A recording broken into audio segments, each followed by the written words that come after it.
So guys, today's video, we're gonna demonstrate on how to release the operation of the parking brake and then the auto hold.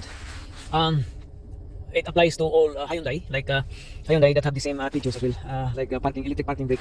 So as you can see, the brake parking light is on the dashboard, and then once you want to let go or you want to maneuver or get ready for a drive, then you have to press the brake pedal.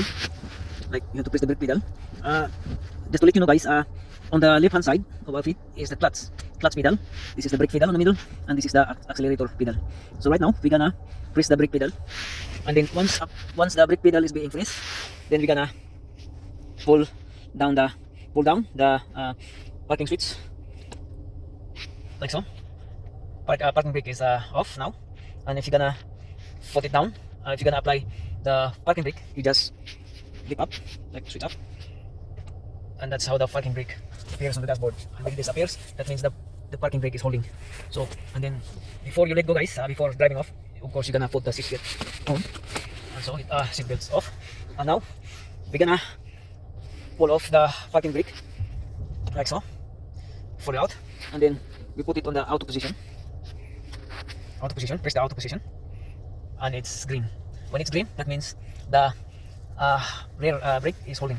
And once you kind of reverse or put it on the reverse, and then it will just turn into white. See, that means the handbrake is being released. See, whether you can reverse or put it forward, it's turning white. And when you want to put the parking brake, you just press the brake pedal there, and it will turn to green. That means the brake is holding. So the electric parking brake, guys, is different really to handle, unlike the manual type. Like other cars have especially the old model, have the handbrake lever that is in here. But since this is a new technology now, so they are trying to implement all the cars, not all of the cars, but most of the cars, they are trying to implement the electric parking brake system.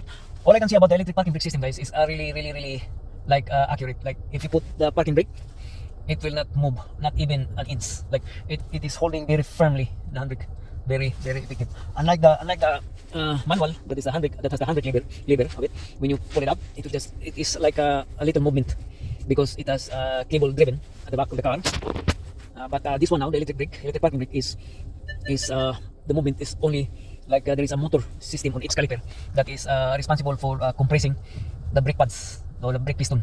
So each of the back rear caliper has this motor, like electric motor, that once you engage the electric parking brake, it will just automatically switch on, and it's pumping brake fluid on the system that will press down the piston, and that causes the piston to move it forward, and then it will press down the brake pads. No? So it will sandwich the brake pads, between brake disc and brake pads sandwich, and then that's holding into the position. So it's kind of I really appreciate about this technology here, but the disadvantage of having electric parking brake, guys, is the maintenance of it. The maintenance really is very costly than the manual, no?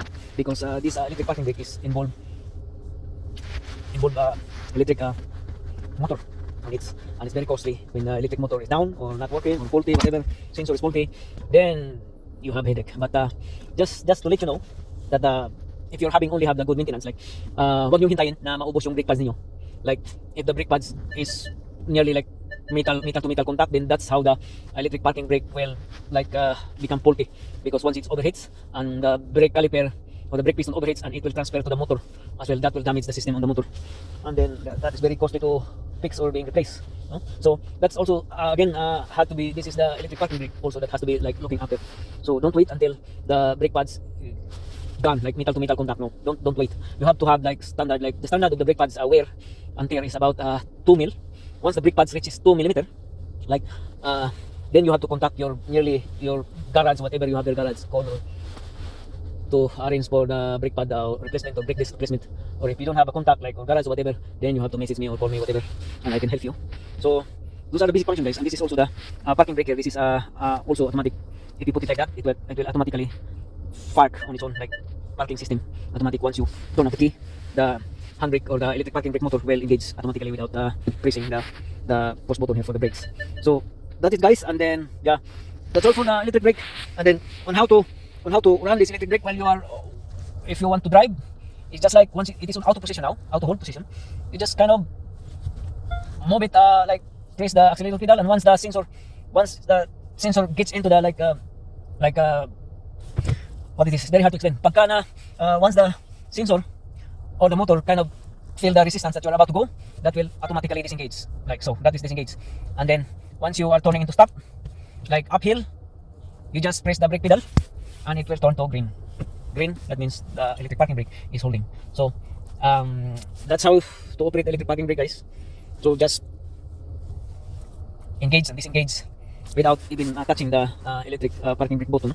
It will just disengage on its own. One, it is once the wheels or the electric motor feel like kind of resistance, it will just automatically disengage. And once it is disengaged and you stop, and whenever you stop or when you are feeling to stop, then it will just press the brake pedal and then it will hold automatically. This seems similar to the what it is, operation to the manual handbrake, guys. But this one here is just like a automatic system. No? It will determine it will engage and disengage without touching it. So it's kind of high-tech technology. I appreciate really for the whoever the invention of this technology.